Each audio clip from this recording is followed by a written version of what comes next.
Coming up right now is a fireside chat with Deezer's Chief Innovation Officer, 𝗙𝗲𝗿𝗲𝗍𝗏, joined by music journalist Sophian Fanen, author of Boulevard du Stream. They're going to be showcasing how Deezer is approaching AI detection, rights, and the future of artist remuneration. So whether you're an artist, whether you're a founder, an industry expert, or just someone trying to make sense of it all, please put your hands together for 𝗙𝗲𝗿𝗲𝗍 and Sophian.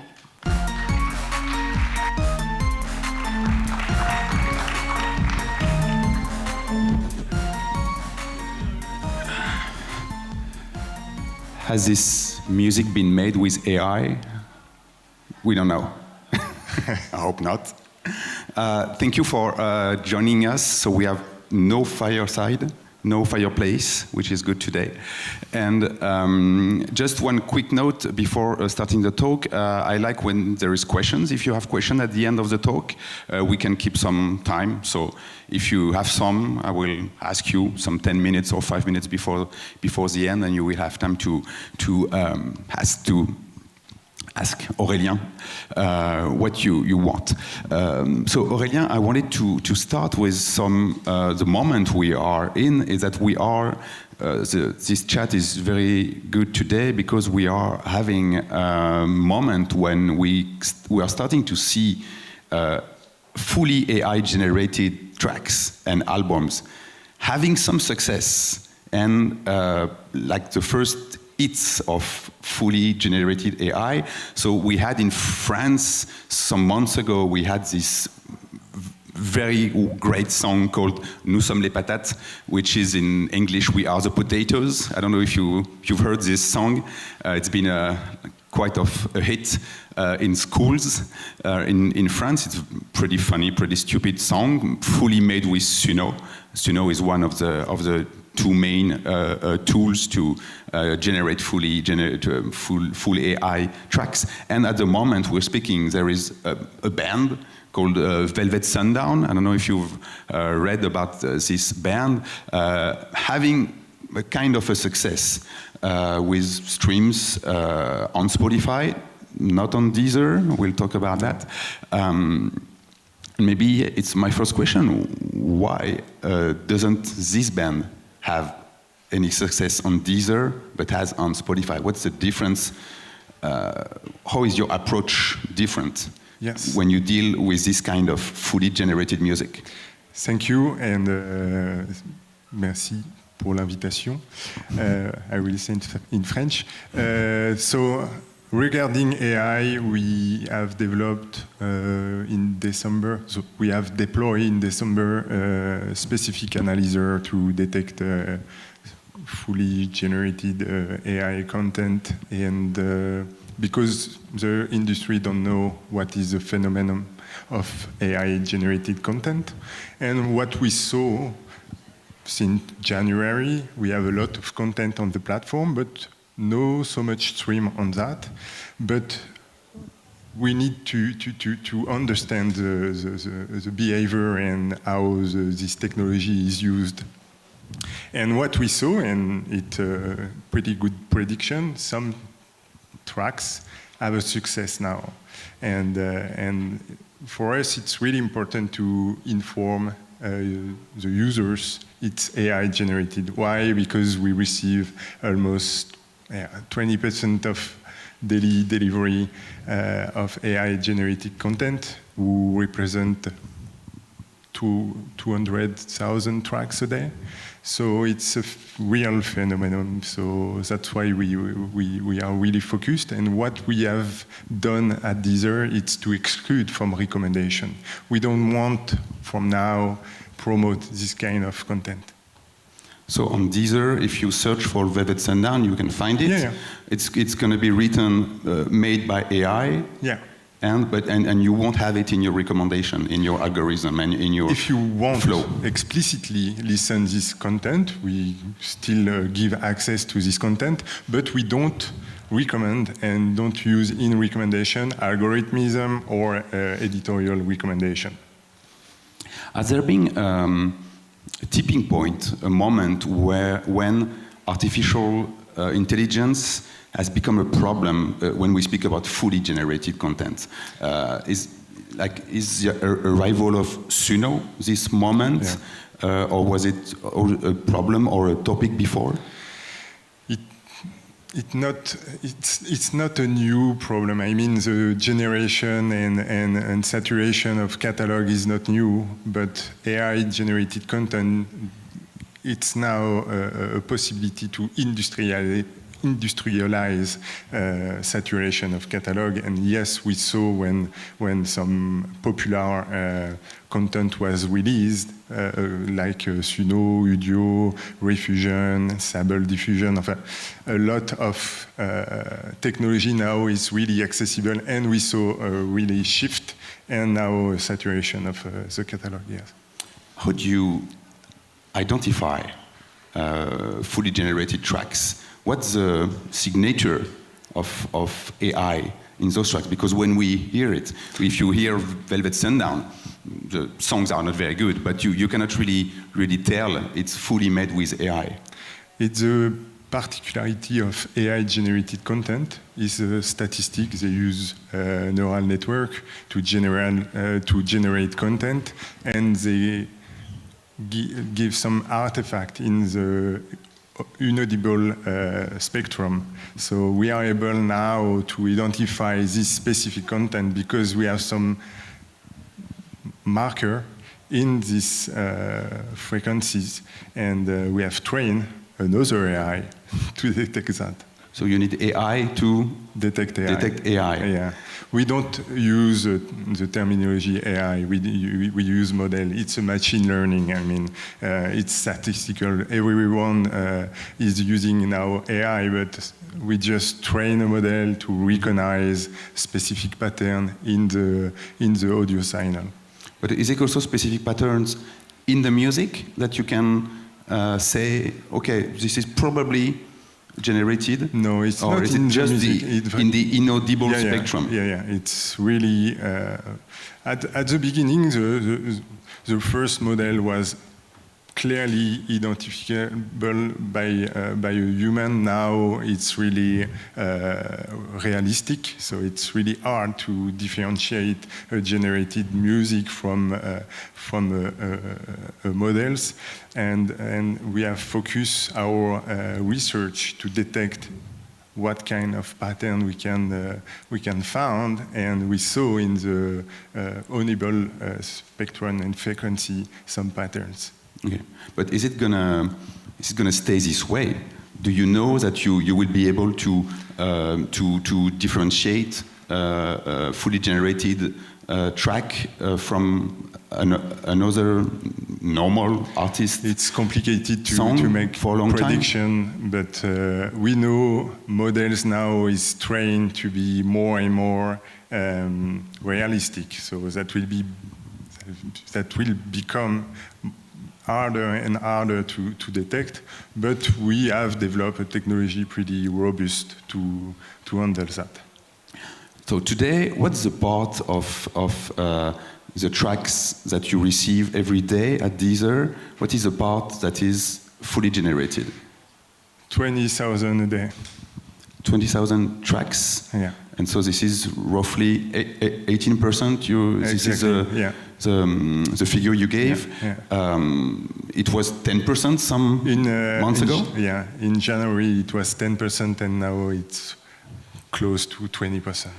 So can we imagine that it's going to be 25, 30, 35% very quickly? And what? For the moment, that shows it's increasing really fast. And so what is the next move? What can you do from now with this? It's why we share. You know this now data. what's happening next. It's why we share the data. I mean, it's not a Deezer problem. We have all the same catalog, and it's a fact. We receive that continue to increase. Because frankly, ecologically, it's really an issue. I mean, because we receive all the same catalog and we store thousands of... Every DSP, every platform gets basically the same tracks, the same catalogs, right, yeah. and those people are delivering those AI tracks to Spotify and Apple and Amazon and Deezer and 𝗙𝗶𝗿𝗲𝗏 and YouTube and everyone. Yeah, exactly. That's why it's not a Deezer problem. I mean, it's a fact. We receive that and we share the data, and we want to have some solution. For Deezer, we have excluded from recommendation. We have excluding from editorial recommendation, and we display now for the user, but it's just the beginning. I mean, we need to go further, and we need to do that together with labels and other DSP also. Because other DSPs are not having the same movement as you have. Some of them, we are here with Deezer, so it's great to talk with you because Deezer is very open about what you're doing with this AI revolution, and it's very interesting. But Spotify, for example, is really more, I don't know. It's really lighter. You can find a lot of tracks. When you go on the mood playlist, you have a lot of AI tracks already. So can what you are doing at Deezer also push the other DSPs and the whole record labels and the whole ecosystem to move in a way? We think AI is here. That will not change. We will have more and more content and AI, and what I will not comment what others do, but at Deezer we don't want to make a competition between robots and human. I think we all passionate about music. We love music. All Deezer team are pretty musician, and we care about music, and that's why we have decided to identify, to move, to inform, to share data, including research, because we need to understand, and we don't want neither to exclude completely AI, because that will be part of the creation now, and it's not the point. I mean, we are not against AI. We just are against the saturation of the catalog and people who try to get royalties from other artists. And it's our point, because AI, it's tomorrow. I mean, it's today. Today. And we are not against that. I mean, our point, it's not solution will come only from technical parts. That will be structural, that will be an evolution of remuneration, how we paid musicians, how we paid labels, and that's what we want to highlight to all the community. We need to think now to move and try to deactivate the interest to spamming a catalog of music and trying to get royalties. Let's talk about that. So you have who is delivering those tracks, and are they taking advantage of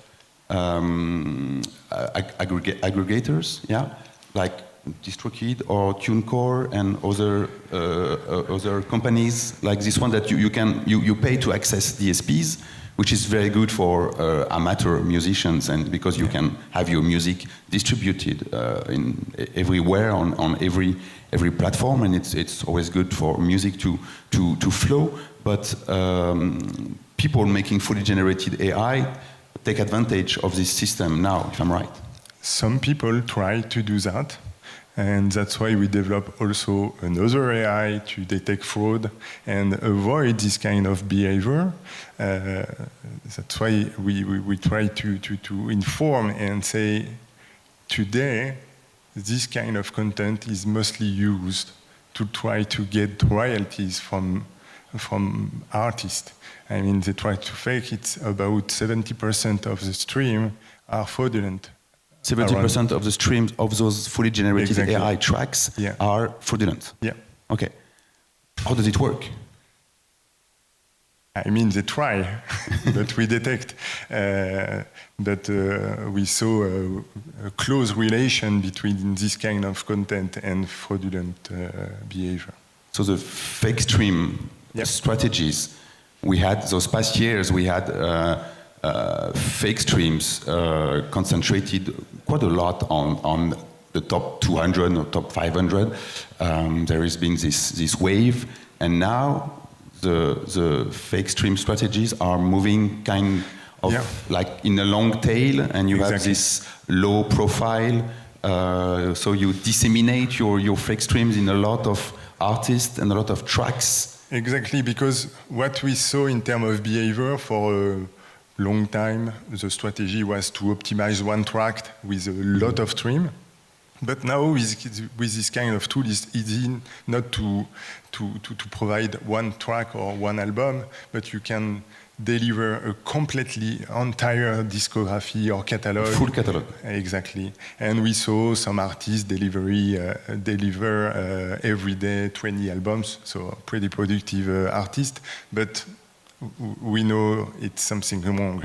And we analyze all this stream about this kind of profile, and we discover it's often bots trying to fake streams and try to get money from the platform. Okay, so you have fake artists with AI-generated songs that get listened to by bots, basically. Okay, so it's both listening to bots. Exactly. Okay. We can see why it's starting to be a problem. How is it? Is it a big problem when you speak about the money, when you speak about the economy? Is it a big problem because those tracks it's a few streams, hundreds of streams maybe, something like that? It's not a lot of streams in the end, but how is it a problem for the rest of the artists? For the moment, it's not a big problem because we monitor and we observe, but what we think it's not fair for the industry and for artists. I mean, having bots generating tracks and trying to get streams, it's not fair against real artists. Will make a lot of effort in terms of creation and release maybe an album a year. So that's why for us it's really an issue, and in our value we want to be a safe place for artists. When they deliver these, they are sure we are against fraud, we inform users, we are transparent. I mean, if you use AI, it's not a problem, but we display to the user. That's why it's really important for us. So is it one, so Deezer has been a strong advocate of the user-centric model, economic model. Everybody knows market-centric versus user-centric. I don't know, we're not gonna talk a long time about it, but can this problem, this AI-generated tracks problem, be another good way to reactivate and push for the user-centric? And how can the user-centric go against this AI problem? The real solution of this kind of behavior is to deactivate directly from the way how the remuneration works. I mean, in market-centric, having AI-generated So market-centric is the actual model? Yeah. Okay. In the actual model, it's really interesting to use AI-generated content to optimize playlists, to optimize market share and stuff like that. Because you generate market share artificially? Exactly. Okay. In the user-centric, you deactivate the interest of delivering massively a platform of AI-generated track, because at the end, in the remuneration, you don't win money. So because you won't get more money than what the user is giving.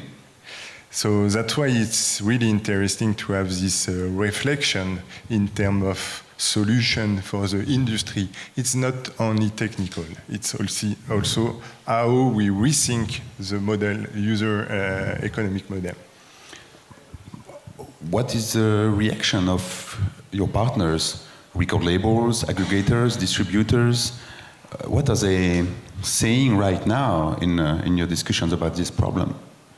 I think most of people are pretty happy and are surprised how we are so transparent, how we share this data. But if we do that, it's because that become massive. That will be here tomorrow. It's already massive. Yeah, it's already, but that will continue. I mean, when we see the trend, that will be a real problem for the industry. So that's why it's important now to have some actors like us sharing data, having fact to encourage all the industry to take a decision of what we do with this kind of content. I mean, it's an ecological problem. Why we store all this data are never and every DSP is storing them. Exactly, and are never listened. We paid for the storage. Usually, it's used for fraudulent behavior. I mean, at one time, we need to rethink how we want to build a music catalog and what we want to include in the subscription for a user, because that saturate recommendation. That it's here, it's a problem.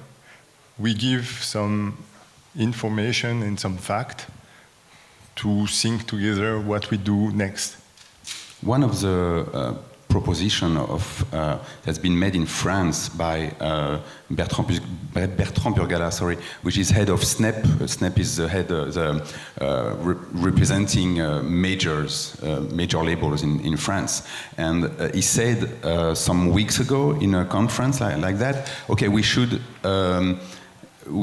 make people pay to upload, yeah, to deliver tracks. So every record labels, but also every person that would like to distribute his or her music on Deezer and other DSPs would have to pay probably more than what you pay to DistroKid or 𝗙𝗵𝗿𝗲𝗍 or TuneCore to like close the gate in a way. What do you think about this proposition? It's an open question. I mean, it's kind of solution we can imagine, because when you deliver 20 or 30 albums a day for one artist, we can... It's maybe a very good artist.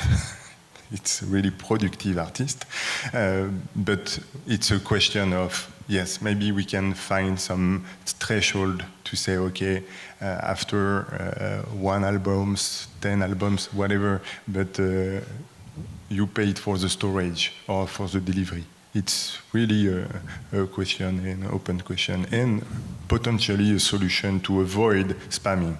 But can it also impact normal human artists that really want to just deliver their records?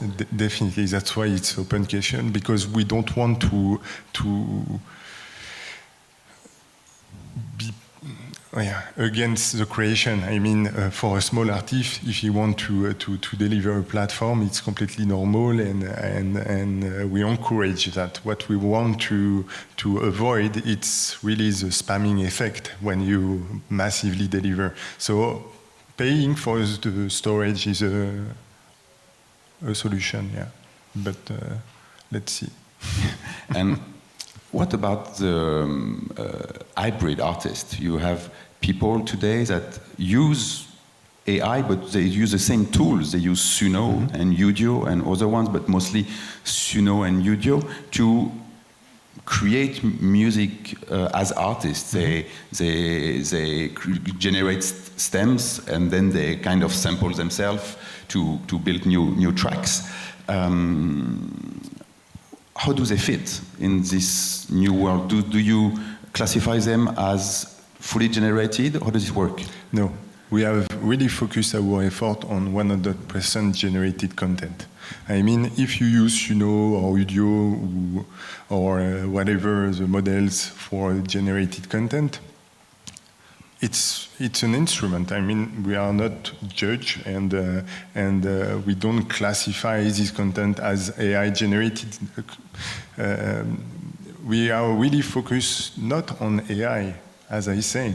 We are really focused on saturation of the catalogs, and it's our problem. AI, it's beautiful tools for creation. Mm-hmm. But isn't it a problem also when we speak about some record labels, and especially the big ones? They are in talks at this moment with Suno and Udio. They are suing them, but they're also talking to them to license their catalog. And so get money and hopefully redistribute it to artists after, but to get money out of Suno in exchange of their catalog to educate the models. So can those record labels that are going to be dealing with Suno, how can you afterwards talk with them to push them to close the gate to songs generated with Suno? If you know what I'm saying. Yeah, I mean, and I repeat, maybe, our issue is not Suno, Udio, it's the way how it's used to capture royalties from the system. And I would like to say it's a good thing if they have deals with labels and license their model. Our issue is not having Suno tracks or whatever. Our issue is really how these tools can be used to industrialize fraud. It's our only problem. It's really the saturation and it's not new. I mean, before Suno and Udio, we saw different techniques to spam the catalogs, but now it's really used as an industrialization of fraudulent behavior, and it's our issue.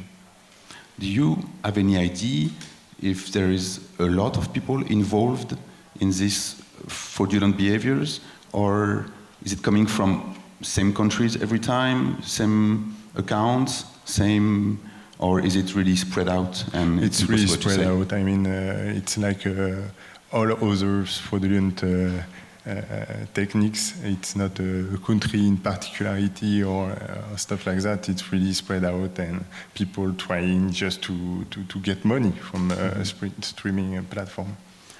Is any genres of music it's all concerned?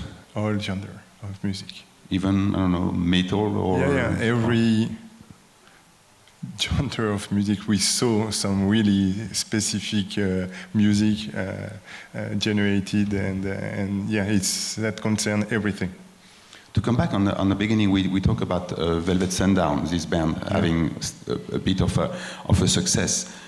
Can you have any success on a platform, on a streaming platform, with fully generated music today, with just delivering it? Or do they have to know how the system works to just move a bit up? Mostly popular content, AI-generated content, popular is coming from social platform. So that become popular on social platform, and after that being starting to be popular on streaming platform. But I don't see, and we don't see, any songs becoming popular just by delivering a platform. That really starts from a social network. Okay, and then from this point, you can move on the platform, on a DSP. How do people? So you when you go on Deezer now, you can see if the tracks you are gonna listen to is made by AI. It's written. Yeah. But how do people react to that? Are they gonna go and listen to it because it's AI, and they're gonna go, okay, let's try it, or are they avoiding it more and more? It's pretty new. We released this flag on the product last Friday. So we don't have the data yet to observe this kind of behavior, but yeah, now we inform the users, and they know, and we will probably have more data in few months, and maybe I will come back next year to talk about it. Because it's also a philosophical question. What do we do if people actually like this music and listen to this music? They can listen, it's accessible on the platform. Yes, we don't recommend, but it's the beginning. I mean, it's pretty new phenomenon, and we will adjust our system by knowing how it's used, how it's consumed, and it's just the beginning of the journey. But must, again, artists and record labels and DSPs and maybe talk together right now, because we are at the moment when everybody has to make a choice. Do we want this music, especially when we speak about mood music and this chill piano stuff and Ibiza house and jazz piano for having a coffee, those playlists, they're full of generated AI already on some DSPs, some platforms. But do we want that? Or do we want artists to also make a living out of making this music? It's exactly why we share all this information. It's not a... We have made our position. We don't recommend that. We have excluded from recommendation, editorialization. We inform the users, but we cannot answer for the industry. I mean, it's a fully open question that will continue to be delivered, that will exist. How we want to remunerate, how we want to use and make it accessible, it's really open question now.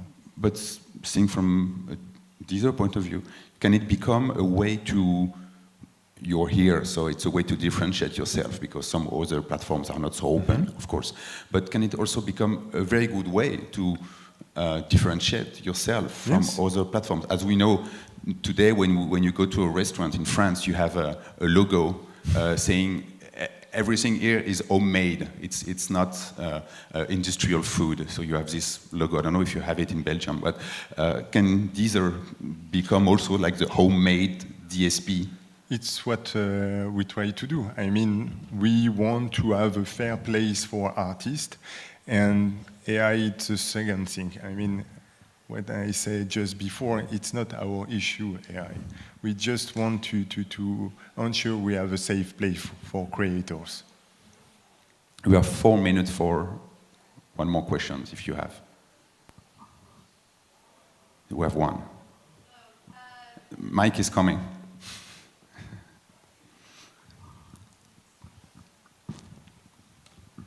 Hi, sorry if you mentioned this already. Is the label, the AI label, something the artist has to opt into doing, or is it something the platform does automatically? It's automatically. It's automatically. Yeah. And how does the system figure that out? We analyze audio files because today, even if we ask for metadata to inform for AI-generated, we cannot trust at 100%, so that's why we have an automatic system to analyze every text we receive on the catalogs. Mm-hmm. And is that like only songs that are 100% AI-generated, or is it ones that's being used? It's only 100%. Okay. I mean, AI, it's tools for creation, and we are, as I say, we are not against that, and we encourage. I mean, it's a good way for creation. What we try to focus, it's only 100% AI generated and spamming catalogs. Okay, thank you. Thank you. Yep, we've wrapped up. Thank you so much. Ladies and gentlemen, give these two guys a really big round of applause. Thank you.